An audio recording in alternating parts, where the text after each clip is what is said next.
პოლიტპატიმრების ოჯახის წევრები საზოგადოებრივი მაუწყებლის გენერალურ დირექტორს თინათინ ბერძენიშვილს მიმართავენ. ისინი პირველ არხზე პირდაპირ ეთერთა სასამართლო პროცესების ლაივში გადაცემას ითხოვენ. პოლიტპატიმრების ოჯახის წევრები ბერძენიშვილს მოთხოვნების შესასრულებლად 3 დღიან ვადას აძლევენ. წინააღმდეგ შემთხვევაში კი აპირებენ ამ საკითხთან დაკავშირებით საერთაშორისო საზოგადოებრივი მაუწყებლობის მონიტორინგის ორგანიზაციებს მიმართონ.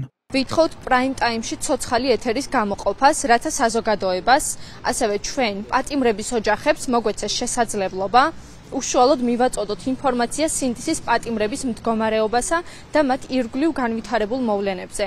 მივიჩნევთ, რომ საზოგადოების ინფორმირების უფლება და საჭიროება უმაღლეს პრიორიტეტად უნდა განიხილებოდეს. მეორე, ვითხოვთ პოლიტპატიმრებთან დაკავშირებული ყველა სასამართლო პროცესის პირდაპირ ეთერში სრულფასოვან გაშუქებას. საქართველოს საზოგადოებრივი მაუწყებლის მიერ. მოგეხსენებათ, რომ მხოლოდ საზოგადოებრივ მაუწყებელს გააჩნია სასამართლო პროცესების ვიდეო გადაღების უფლებამოსილება, რაც განსაკუთრებით მნიშვნელოვანია პროცესების გამჭვირვალობისა და საზოგადოების სამართლიანი ინფორმირების უზრუნველყოფისათვის.